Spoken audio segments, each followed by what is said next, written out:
They didn't just drag him to court to seek justice, they summoned him into a battlefield where the weapons were not guns, but laws twisted into chains, where silence was used like a noose and the truth was buried beneath polished lies. They wanted to destroy not just the man, but the message, the movement, the momentum he had built across a continent desperate for change. They tried to cover the ambush with legal jargon, cloaking it in the language of protocol and constitutional inquiry, but it reeked of fear, the fear of a system built on exploitation watching its walls begin to crack. They approached the judge in secret, whispered promises of power, of wealth, of titles that glitter but carry no weight, all for one thing, his signature. One stroke of a pen to greenlight an arrest, to turn the courtroom into a public execution chamber. No bullets, just cameras. No blood, just humiliation. Approve it, they said. Let us chain him, let him fall in front of the nation. But this is Africa, and while they've bought kings and puppets before, they forgot one thing. Not every man here is for sale. Some men still bleed for honor. Some men still remember what dignity tastes like.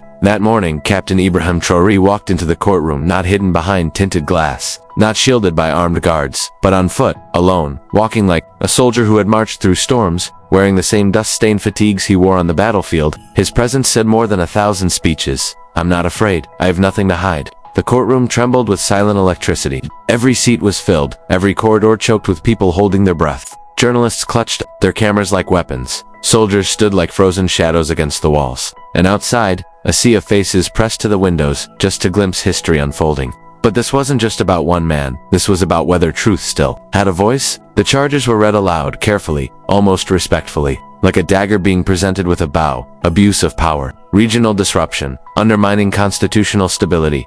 Empty words dipped in authority. But everyone in that room knew what it really meant. You shook the old order. You said what we tried to bury. You made the people believe in themselves. And for that we will make you pay. Then came the cue. Two men, plain-clothed but carrying the weight of menace, stood slowly from the back, their hands moved to their belts.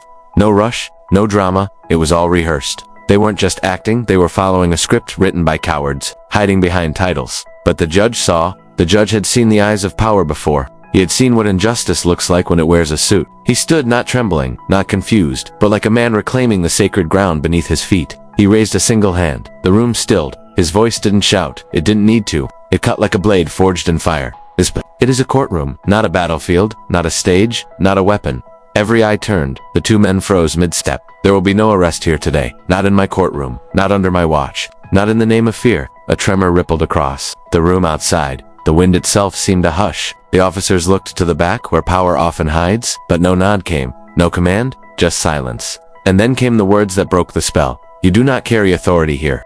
The law does. And the law is not afraid. Murmurs burst from lips that had been trembling. Some cried, some smiled, but everyone knew something sacred had just happened. Traore stood. No fists. No fire. Just the quiet power of a man who has walked through shadows and didn't flinch. He looked across the courtroom, then at the officers, and said, I forgive you. You didn't write this script, but I won't act in your play.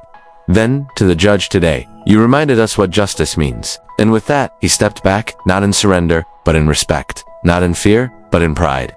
The judge didn't strike his gavel. He didn't need to. The truth had already spoken. And when Traore walked out of that courtroom, not a single soldier lifted a hand. No one dared. Because in that moment, something bigger than politics had entered the room. Something older than law. Something purer than power. Justice had stood up, and fear had sat down. That night, the video exploded across phones and screens, not because it was dramatic, but because it was dignified.